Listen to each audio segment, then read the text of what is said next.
when my sister called, she skipped hello. So who is he? Her voice had that bright, sharpened quality people use when they want to sound casual, from a place that is not casual at all. I was standing in my kitchen, rinsing rice, one hand under the tap, the other braced against the counter, and I knew before she said another word that someone had told her. I asked who she meant anyway. Not because I was confused.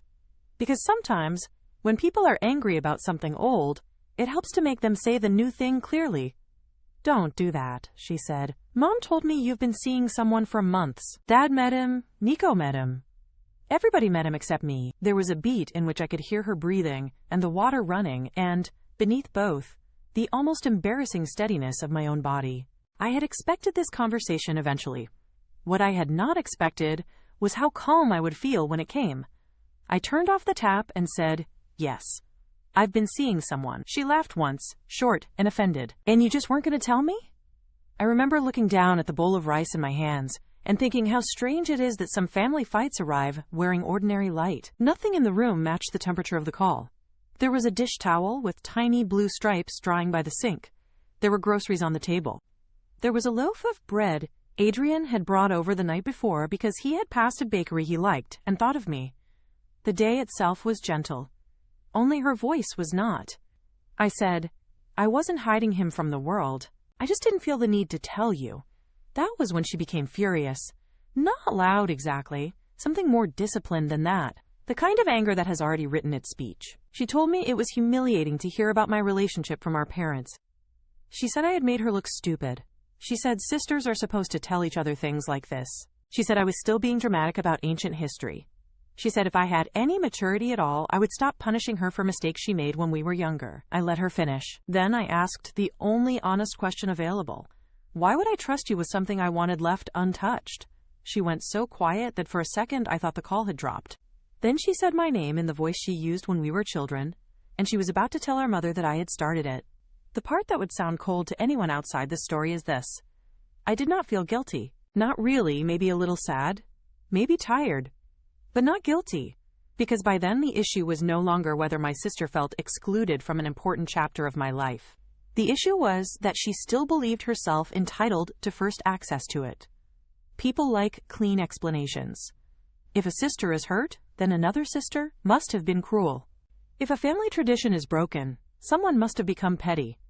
But the real story had started years before Adrian ever showed up, with his patient eyes and bread still warm at the center. It started in the old version of our family, when my sister Mara and I still shared a room painted the color of diluted peach and thought closeness was a permanent feature of the house. She's 2 years older than I am, and when we were younger, I adored her in the humiliating way younger sisters often do. I copied the way she folded sweater sleeves inward before hanging them. I borrowed her music opinions before I had any of my own. If she said a movie was embarrassing, I felt embarrassed for liking it. If she approved of my haircut, it became my haircut. If she asked for my secrets, I gave them to her because giving them to her felt a little like being chosen. For a long time, she really was my safest person. We whispered after lights out. We traded shampoo, eyeliner, excuses, gossip. When our parents fought in the kitchen, we became a private country of two. She would crawl onto my bed and say, "Tell me everything," and I did. That sentence meant home to me for years. The first crack looked so small at the time that I nearly talked myself out of seeing it. I was 16 and had an absurd, wholehearted crush on a boy from theater rehearsal named Rowan. He was all wrists and apologies and had a habit of tucking his script into the back pocket of his jeans like he was accidentally becoming a person people might notice. I told Mara everything about him, which songs he liked, the dumb joke he repeated, the way he once offered me the dryer costume towel after rehearsal because he knew mine had gotten soaked in the rain. She listened the way she always had. With interest, with that lazy smile that made me think whatever mattered to me mattered to her too. Then, one Friday after a cast party, she kissed him in our friend Tessa's driveway. Not by accident. Not because she didn't know. Not because she was drunk enough to forget the name I had said every night for a month. She kissed him because he was there, because he liked being chosen, and because she liked proving she could choose first. When I confronted her the next day, she did not apologize. That part stays with me more than the kiss itself. She sat at the end of my bed, painting her toenails, and said, "He flirted with me." What was I supposed to do? Reject him because you called dibs on a person? I told her that was not what I had meant, and she knew it. I said she could have stepped back. I said she was my sister. She blew on her nails and said, "You need to stop acting like people belong to you." That was the first time I felt the floor shift under us. Not because of the boy. I got over Rowan in the shallow, efficient way teenagers recover from things they call life-ending at the time. But I did not get over the realization that my sister could watch me hand her a tender thing and still decide that wanting it more, faster, louder, made it hers. We drifted for a while, then repaired. That is another family talent. Repair without accounting. We were good at returning to normal if nobody asked normal to explain itself. By the next year, we were sharing clothes again, sending each other videos at midnight, laughing in the kitchen while we packed lunches. If there was scar tissue, I mistook it for growth. Then it happened again. That is the detail that changed everything. Not the first wound, the second one. I was 19 by then, home from my first year away, and there was a man named Elias in my summer statistics class. He was not dramatic or dazzling. That was part of why I liked him. He had kind hands and a serious, folded way of listening. He walked me to the train twice, and once waited with me through a thunderstorm because I had forgotten an umbrella. I told Mara about him too, though less breathlessly this time. I thought caution counted as wisdom. I thought naming the pattern might keep me safe from it. She met him at a rooftop birthday for a mutual friend in July. I remember that night with the clarity humiliation gives things.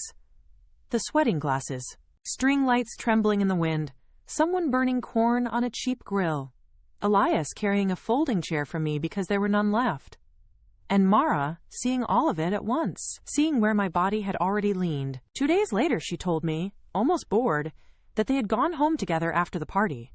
She said it as if she were handing me weather. Then she said the line that closed something in me for good. "You can still date him if you want. It didn't mean anything." I do not know if people understand how insulting that sentence can be, unless they have heard some version of it themselves. It wasn't only that she crossed a line. It was that she expected me to accept a downgraded reality afterward, as though intimacy could be made irrelevant simply because she had chosen not to respect what it meant to me, as though my hurt was sentimental and her appetite practical. That time, I did not scream. I did not argue for sisterhood. I did not ask her to explain what kind of loyalty survives only when there is nothing desirable in the room. I just stopped bringing her the tender things. Not all at once. That would have been easier to notice. I stopped in layers. She learned less about my work problems, less about the friends I missed, less about the days that mattered. When something good happened, I told Nico first, or my mother, or nobody. When something hurt, I wrote it down before I considered saying it aloud. I was never rude to Mara. That is the part people never understand. Boundaries do not always look like slammed doors. Sometimes they look like perfectly civil weather. A chair left politely empty. A subject changed before it blooms. A sister who is offered the family version of your life and nothing that would let her put her fingerprints on the private one. Years passed that way. She complained sometimes that I was distant. I said we were adults and busy. She accused me, once, of acting superior. I said I was tired. She told our mother I could hold a grudge forever. Our mother, who loves peace more than truth, asked whether I might soften a little. I said I already had, just not in the direction anyone wanted. Then I met Adrian. There was no thunderclap. No immediate certainty. He sat across from me at a friend's dinner with a crease in his shirt cuff and a patient way of waiting out interruptions. He asked me questions that did not sound like fishing lures. He did not rush intimacy. He remembered details without making a show of remembering them. On our third date, I told him I had a complicated sister, and he did not do the usual thing people do, which is reassure you before understanding you. He just said, complicated in the dangerous way or the exhausting way. I laughed so hard I nearly spilled my drink. Then I told him, exhausting first. Dangerous only if you forget what she does with access. I do not know exactly when I decided not to tell Mara about him. It did not feel dramatic. It felt identical to locking your car after someone steals from it twice, and then asks why you are suddenly so cautious. You are not trying to make a speech. You are responding to history. So I let the relationship grow where it was safe. Adrian met Nico when Nico stopped by to help me carry a bookshelf upstairs. He met my parents at a Sunday lunch because they were already in town, and because, unlike Mara, they did not treat information as entitlement. We took our time. We let the thing become real before we brought too many eyes to it. There was peace in that, a kind of adult privacy I had not realized I was allowed to have. And then, inevitably, my mother mentioned him to Mara as if the family were still operating under the old assumptions, as if closeness could be restored by distributing news evenly, as if chronology itself were a moral system. That was the call from the kitchen. That was the outrage. That was the accusation that I had made her feel like a stranger. But strangers are simply people without earned access. That is what I wanted to tell her. You are not being treated like a stranger because I forgot who you are. You are being treated like a stranger because I remember. Instead, I said, I didn't tell you because the last 2 times I trusted you with someone I cared about, you treated it like a competition and then acted like my feelings were the embarrassing part. She said I was twisting the past. She said we were kids. She said I was malicious for comparing old heartbreak to a grown relationship. Then she asked the question that exposed her more than any apology could have. Did you really think I would do something now? The honest answer was not the one she wanted. No, I said. I think the bigger problem is that I still have to calculate whether you might. She cried then. Not softly. Angrily. The kind of crying that wants to be entered into evidence. She said I had frozen her out for years over 2 mistakes. She said she had never realized it mattered this much. She said I was cruel for never giving her a chance to make it right. And maybe that would have moved me more if making it right had ever once been her idea before access to my life was withheld. But regret discovered only at the locked door is not the same thing as growth. It is just inconvenience with tears. After we hung up, I stood in the kitchen for a long time. The rice had gone cloudy in the bowl. The bread on the table had cooled. Adrian texted to ask if I still wanted him to come by later, and I stared at the message before answering yes, but maybe a little later than planned. When he arrived, he did not demand details. He took one look at my face, set down the peaches he had brought, and asked whether I wanted quiet or conversation. That question alone nearly broke me. Not because it was grand, because it was gentle. Because it assumed my interior life existed and did not need to be conquered in order to be known. I told him everything then. Not about Mara's anger, exactly. About the older grief underneath it. About Rowan and Elias, and how ridiculous I had once felt for letting those things matter. About the shame of noticing that your own sister enjoys being chosen at your expense. About how ugly it can make you feel to protect yourself from someone who still calls the protection mean. He listened the whole way through. Then he said, that isn't punishment. That's memory with boundaries. I think that is what the comment section understood too, in the source story that lit this one for me. Readers were not moved by the missing introduction alone.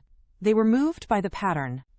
By the refusal to pretend that repeated disregard becomes harmless simply because time passes. By the fact that some people demand trust, not because they have rebuilt it, but because they miss living without consequences. Mara still thinks I embarrassed her. Maybe, in a way, I did, but not by keeping Adrian secret. I embarrassed the story she preferred about herself.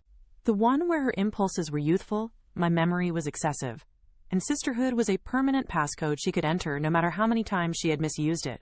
I do not hate her. That would be cleaner than the truth. The truth is that I love her in the careful way people love damaged bridges. From a distance, with history, without driving anything precious across. If that sounds harsh, it is only because people romanticize forgiveness when what they really mean is resumed access. I have forgiven many things in my life.